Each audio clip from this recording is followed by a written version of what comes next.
From the heartland of America and the gateway to the West, good morning, good evening, wherever you may be across the nation, around the world. I'm George Norrie. This is Coast to Coast AM. Later tonight, saucers, tracing the origins of UFOs. And then, as a moment, world explorer Robert Young Pelton joins us to talk about world events. Here's what's happening. Henry Kissinger, a former U.S. Secretary of State and National Security Advisor who escaped Nazi Germany in his youth to become one of the most influential and controversial foreign policy figures in American history, has died today. He was 100 years old. Kissinger died at his home in Connecticut, according to a statement from his consulting firm. The firm did not provide a cause of death. Henry Kissinger, 100 years old. Nearly 50,000 people in the U.S. lost their lives to suicide in 2022, according to a provisional tally from the National Center for Health Statistics. The agency said the final count would likely be higher.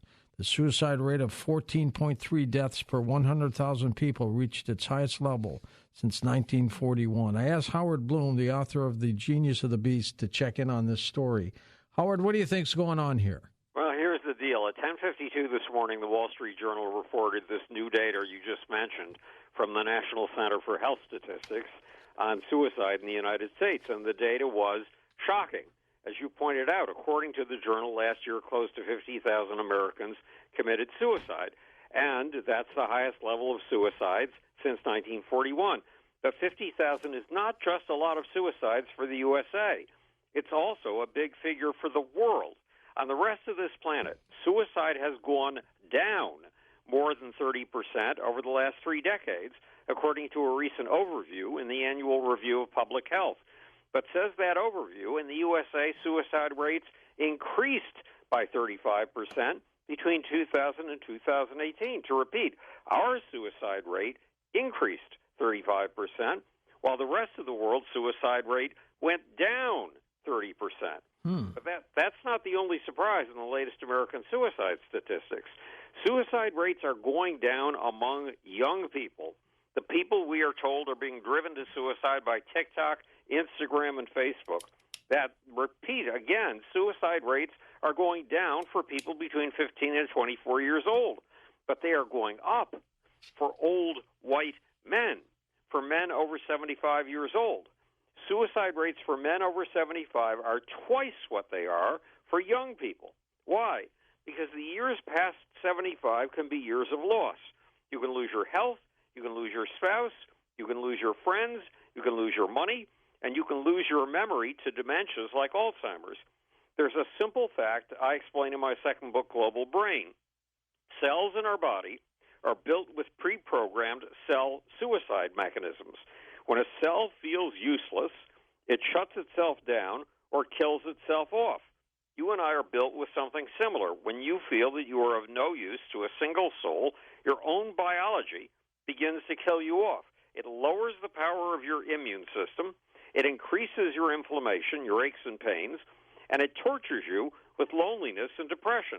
Sometimes it hits you with depression so painful that you can't take it for another minute. Then there's a second factor, being male.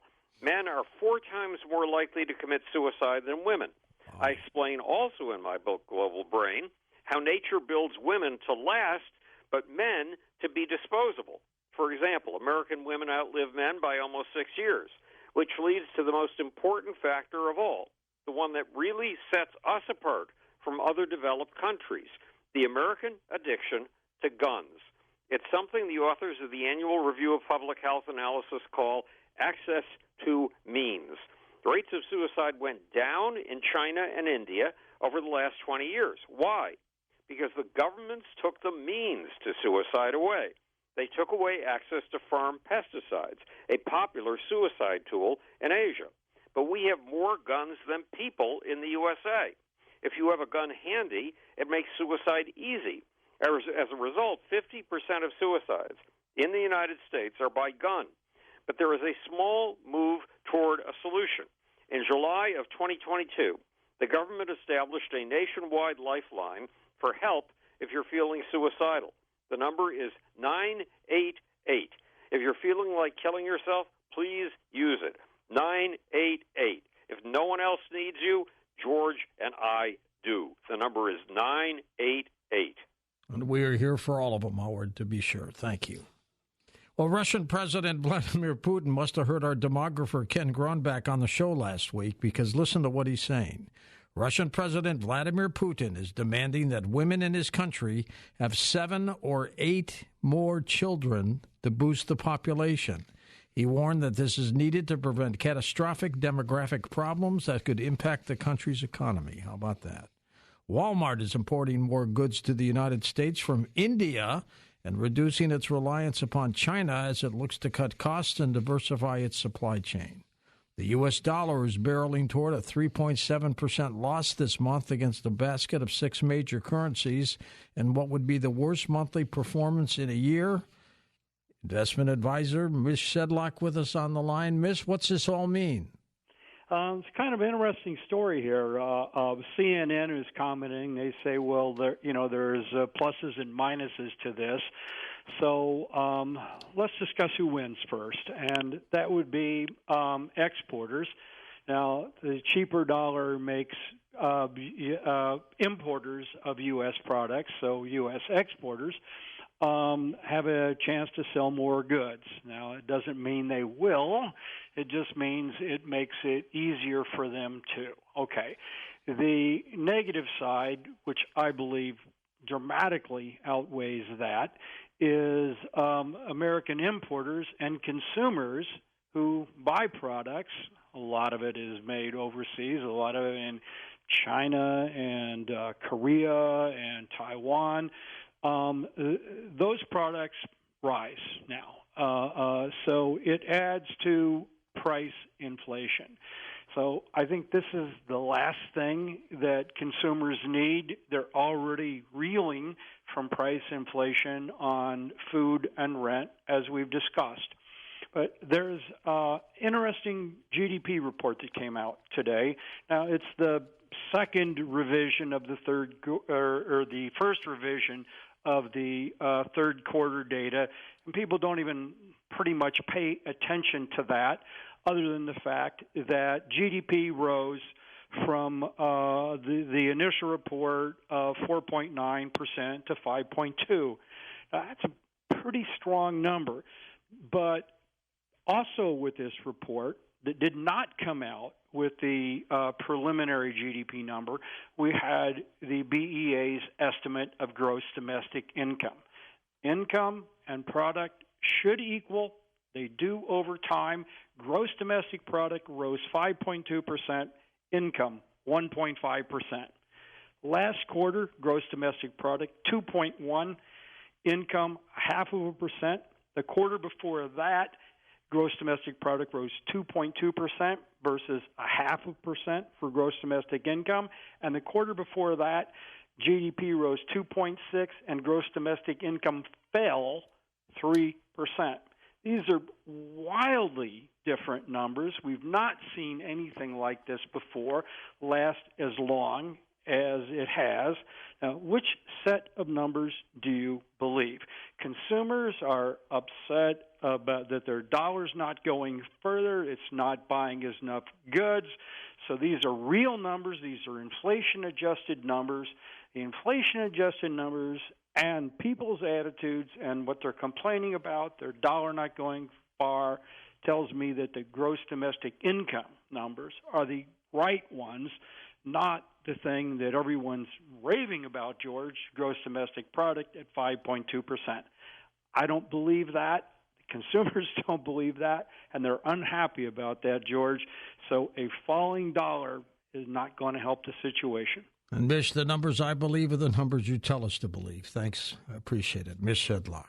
Walking at a brisk pace could significantly decrease the risk of type 2 diabetes, according to new research. The study points out that increasing walking speed by just 1 kilometer per hour can correlate with 9% drop in the risk of developing the most common form of diabetes. How about that? So just keep walking, and walking as briskly as you can.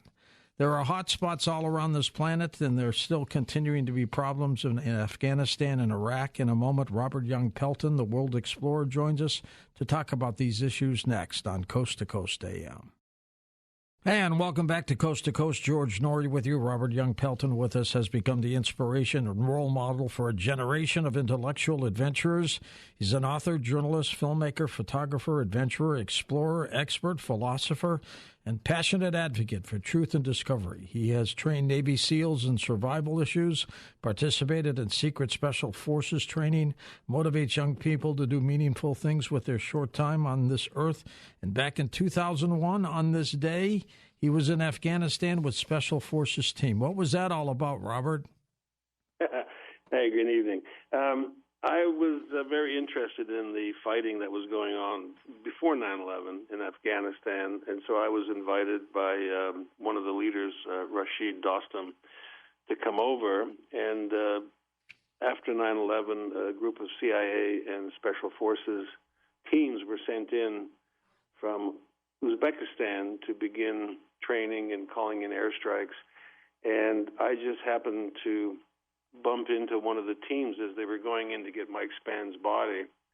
And one of the team members said, "Hey, aren't you that guy on TV?" And I said, "Yes, I am.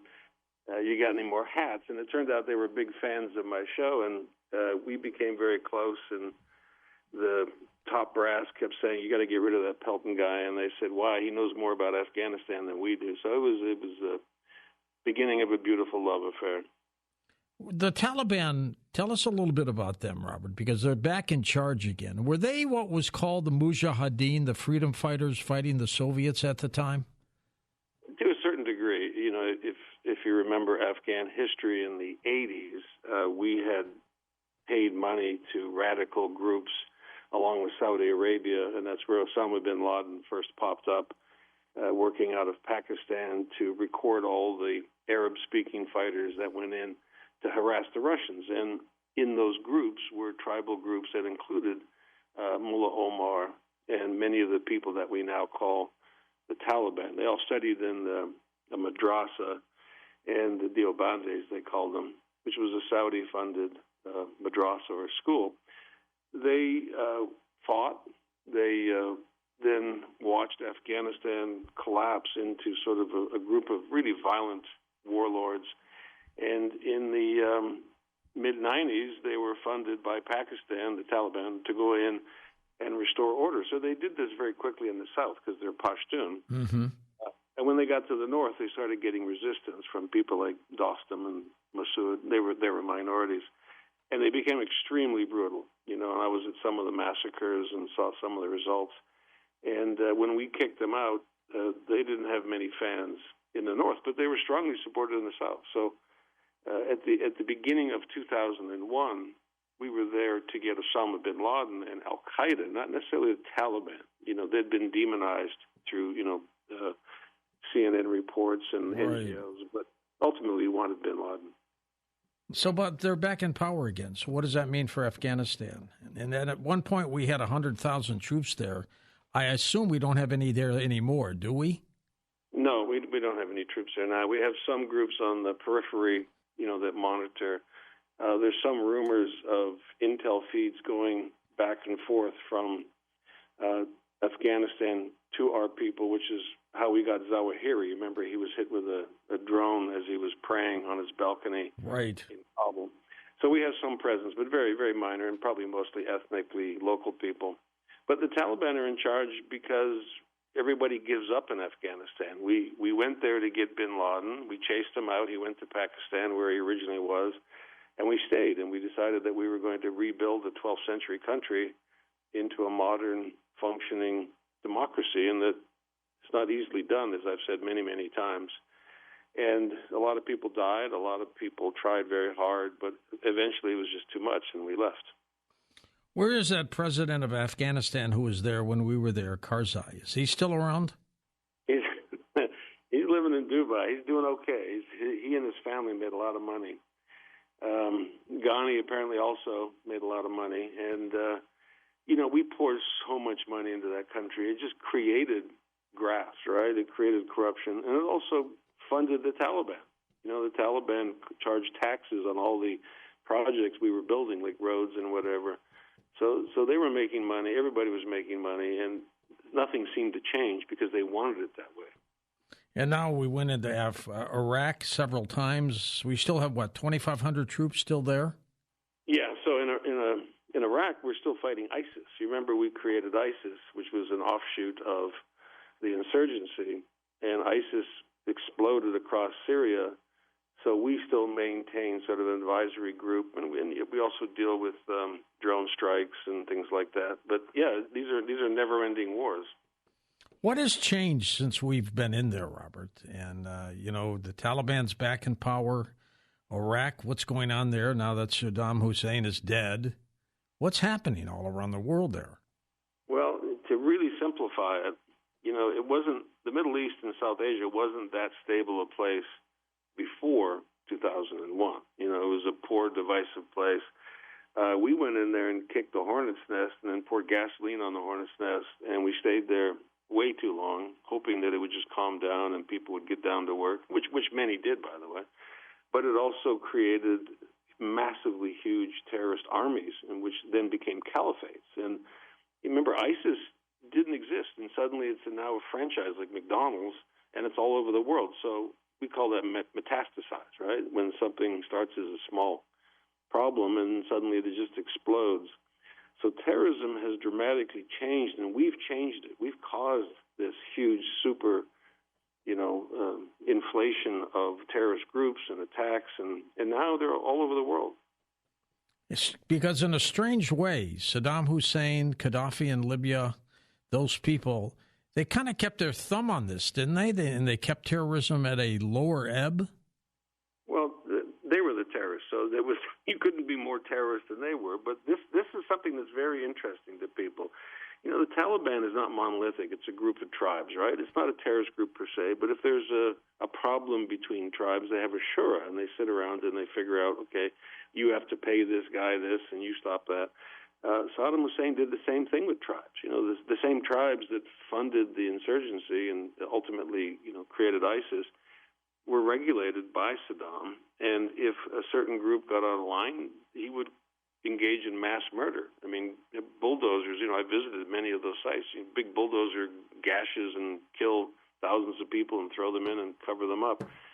So it's probably more terroristic than what the terrorists are doing. Did Saddam Hussein operate by fear? Fear and money, it's two levers, right?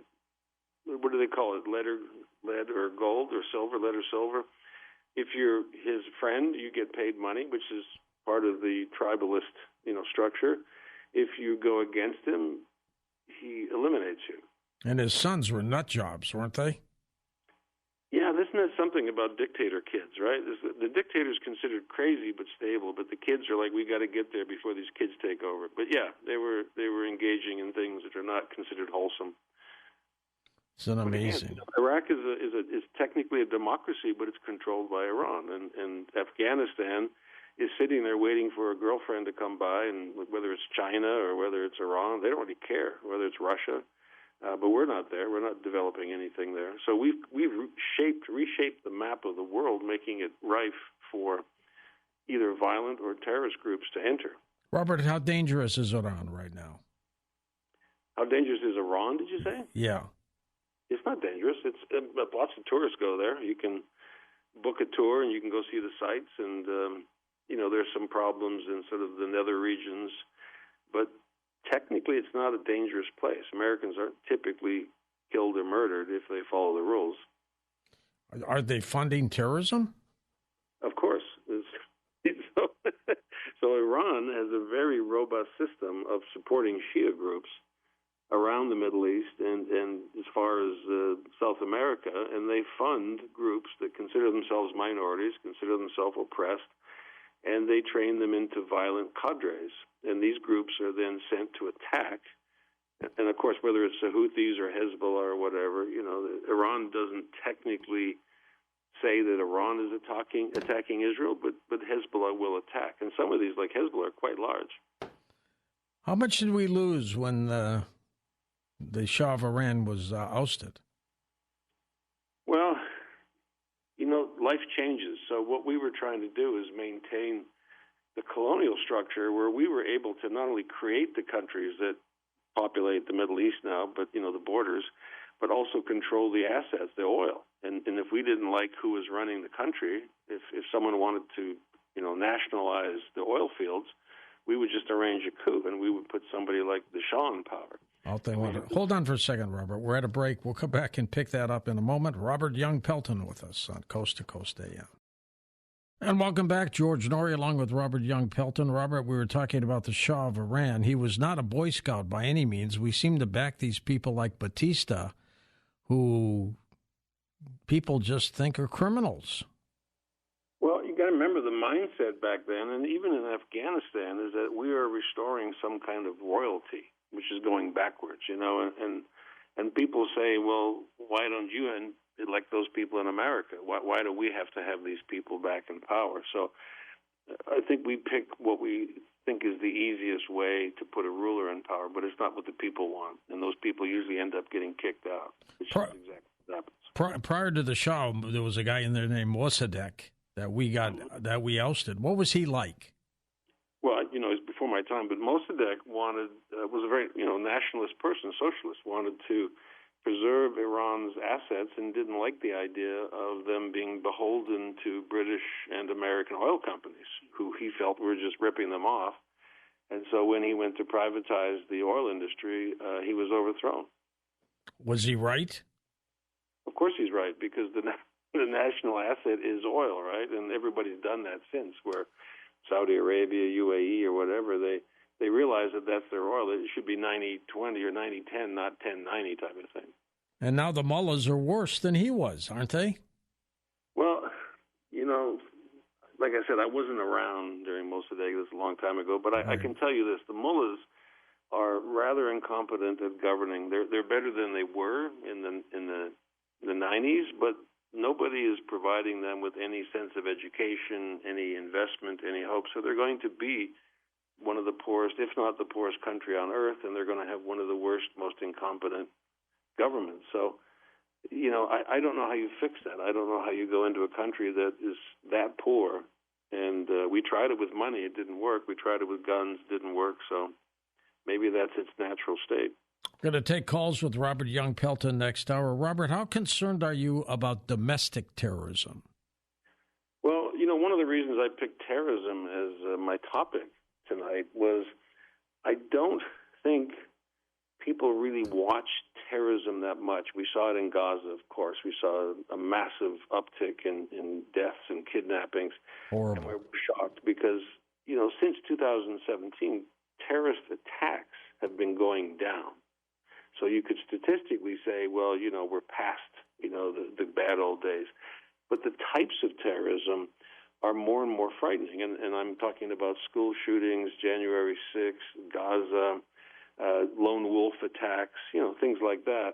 And that doesn't include state-sponsored terrorism like you see in Russia, or hacker attacks, or, poisonings and assassinations. Mm-hmm. We've entered a whole new different world where terrorism is the norm. It's easier to use an attack by, let's say, Hezbollah than it is for Iran to declare war on, let's say, Saudi Arabia. And when an attack happens in Israel, it doesn't affect just Israel. It affects the entire world. The whole economy, the outlook of people shifts dramatically. So we are very much affected by terrorism, and terrorism is back. How many terrorists do you think are out there in the Middle East running around? Oh, God. Listen. You know what they say, one man's terrorist is another man's freedom fighter. It doesn't take a lot. So, for example, if you label Hezbollah as a terrorist organization, you could just say, well, there's 60,000 members of Hezbollah, but that's not the actual number of people who might get upset and attack Israel, right? Because you've also got Gaza, who Hamas says they have 40,000 fighters. I don't think they have 40,000 fighters, but it's not a numeric thing. It's an asymmetrical warfare. You only need one well-placed bomb in a bus to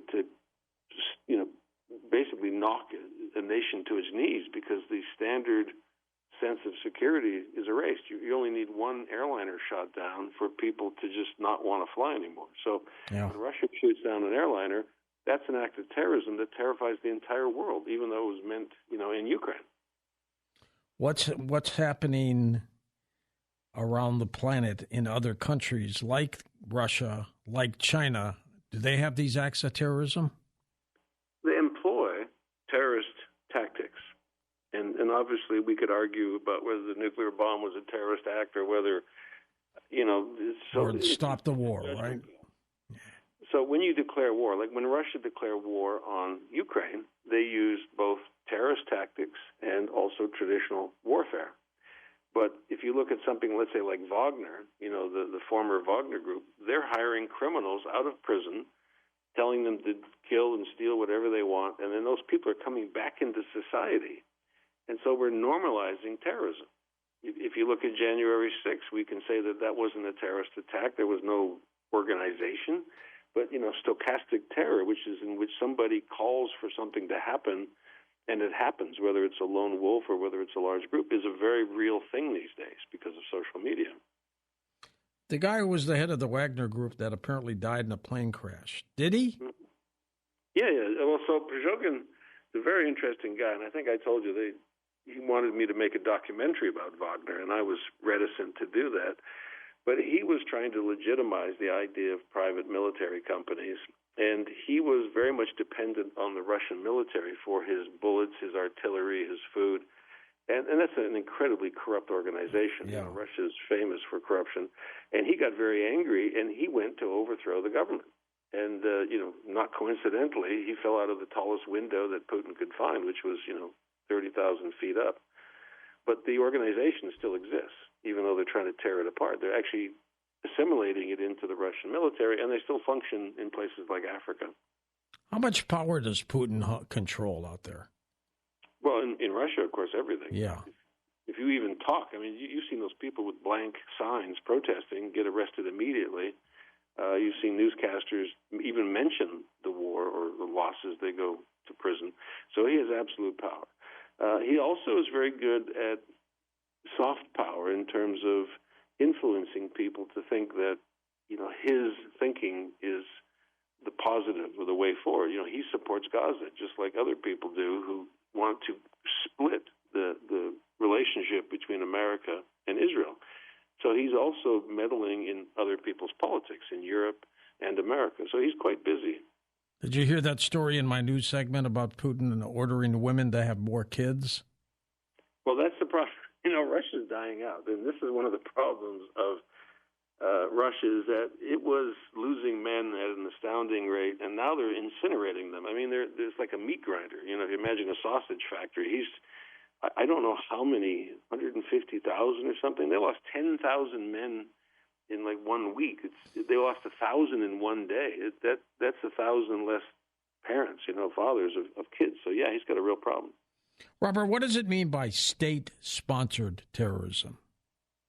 Well, there's a couple of ways of looking at that. One is a government can literally just terrorize another nation, and this goes back to, let's say, Genghis Khan, building mountains of skulls. He didn't kill everybody, but he projected terror to get other people to capitulate.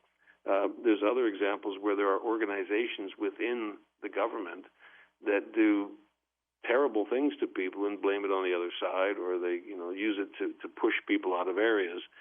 For example, the war in Sudan now, you could argue that the Southern RSF, the Rapid Security Forces, which is essentially a mercenary group, is pushing people out of their land, by raping, killing, burning. These are all terror tactics. And, I spent a lot of time in warfare in Africa, and that's how they scare people away. And the entire population will flee. So there's many different versions of it, but it's very common. Is it controllable? Well, I pose a question to you. We watch Russia. We watch what they do to civilians. Right. And we don't do anything about it. We have the UN, which is basically done, has little to no authority, and we just tut about it. But the only way we can stop it is by being more forceful than the person who causes the terror. What's kind of interesting is we go into Afghanistan because of the 9/11 situation. We go into Iraq. Nobody stops us. Mm-hmm. Yet the Soviets go into Ukraine, and it's like it's the end of the world, and everybody goes nuts. Not to say that it was the right move by any means. But why are we allowed to do these things and other nations can't? Well, okay, so that's a good question because we went into Afghanistan because it was literally the poorest, weakest nation on earth. So there was nothing to stop us, and we had already set the battlefield as they were the bad guys, we were the good guys. So that was an easy one. Iraq was false pretenses. They thought, well, since we're on a roll, we might as well deal with Iraq and Saddam and all this stuff. And they did fight back. There was an insurgency. A lot of Americans died. Sure. And eventually, in Afghanistan, they fought back. Taliban organized themselves. And, it's like grabbing a porcupine backwards. It hurts. And finally, we just let go. In the Ukraine, we know exactly what happens if America was to engage with Russia directly. We have the nuclear option, and since the 50s, we've been always thinking, well, what if he pulls the trigger? Do we really want to escalate that high? And so we have very, very slow. We invented this in 1947. Our policy is just to frustrate the Russians because they're so incompetent, they're so slow, they're so sort of organically dysfunctional that if we speed them up, they dissolve faster. So we've just been frustrating them, slowly providing weapons, better and better weapons, more and more money. And at some point, the Russians will exhaust themselves. The late General George Patton, after World War II, wanted us to go over after the Soviets. Was he right? He was absolutely right because, if you remember, and I've gotten this before my time, we had initially distrusted the Soviets. We didn't like Stalin. But because the Germans turned on them, we thought, okay, let's kill Russians instead of Americans. So we helped him kill Germans, and when the war became sort of towards the end state, I don't think America thought it was worth just killing more and more Americans. They let the Russians take over the rest of those areas, but the Russians kept them. The Soviet Union kept all those countries, including Berlin, and Patton was quite right by saying you can't trust them. We should push them back to their borders. And we had the capability of doing that at that time, didn't we? Yes, yes, we did. And it's interesting watching how Russians fight and how Westerners fight, and Russians literally throw bodies at bullets. It's almost like an inexhaustible asset they have, where they don't really care about casualties. They don't really care about the impact on morale inside the country, but they use waves and waves and waves of people. And when I was in the war in Ukraine, it's just these poor Ukrainians are like, why do they do that? Why do they just keep throwing bodies at us? And we just mow them down. And that's just the Russian way of fighting war. Are you concerned about China taking over Taiwan? Well, yes. China has pretty much done everything it said it's going to do. It's just that its calendar is so long. So, as we watch America's sort of focus shift away from Asia and sort of focus towards Europe and other things like Africa and the Middle East, China's just watching, and they're calculating at what point does America just shrug their shoulders and just say, oh, well. Because, you saw with Hong Kong, it was a very slow erosion of freedom in Hong Kong until suddenly, poof, it was part of China. So I see the same thing happening with Taiwan, and I don't see it as a huge military conflict because it's so far away and it would be so deadly. And at the end of the day, China is also interwoven with America's financial system. And right now is not a good time for China to steal anything because they're hurting and they need friends. And they've been going around the world, trying to be friendly with what were once enemies because they need us to be nice to them now. We had the atomic bomb, Robert, 5 years before the Soviet Union developed theirs. Why didn't we stop them? Well, at the time, Russia was not a threat to us. They were a threat to Europe. They were stealing Europe. They were, unbolting all the factories and shipping everything back to Russia. It was clear what they were doing, but it didn't really affect us. Our job was to get Hitler gone, and then it was only, 4 or 5 years later that we came up with the Marshall Plan and decided that we were going to help Europe get back on her knees. Right. That was our battle with Russia, by the way, was the Marshall Plan. Paint a picture of the world for me 5-10 years from now. Well, man, I'm going to sound dark here, but 5 years is not a long window, but let's say 5 to 10 years. I see the erosion of state powers. I think people are distrusting governments more and more. I think governments and international institutions have less and less impact and reach. And I think small, violent groups see opportunities that they can seize, negotiate some kind of deal, and start shaping how the map is drawn. And I have to say, Gaza and Israel is a perfect example of where, Gaza is, 2 miles long or something like that? Yeah, that's nothing. The entire world focus is on that conflict. And you have sort of an unsolvable, repeatable problem that is worrying the entire planet, because that's the future right there, is how do we deal with angry, poor people that don't want to be kept in certain conditions, whether you're talking about Myanmar or whether you're talking about Venezuela. We're seeing migration where people just can't live anymore and they just start moving into other countries. So these violent events create and trigger other things that are even bigger and even more dramatic. So I see a lot more chaos, and I see a lot less governmental positioning like we're going to stop this. And, for example, today, the U.S. is absolutely terrified of engaging in combat in a foreign country. We'll do it with special forces teams. We'll do it with proxies and things like that. But the idea of troops getting on aircraft and parachuting into a country to wipe out bad guys has vanished. Did we do that, though, with Afghanistan when we sent 100,000 troops? Well, okay, so remember, I've been there many times, and I was an advisor for the 4-star. So I was there for the 100,000, and I was there when there was only like a couple of dozen people. Right. The couple of dozen people actually won the war. It took 2 or 3 weeks, but those advisors and the CIA teams used very little violence, pushed the Taliban to a defeat, and then the State Department stepped in and said, let's rebuild this country. And then we were saying, it actually never was built, other than areas around Kabul and Kandahar.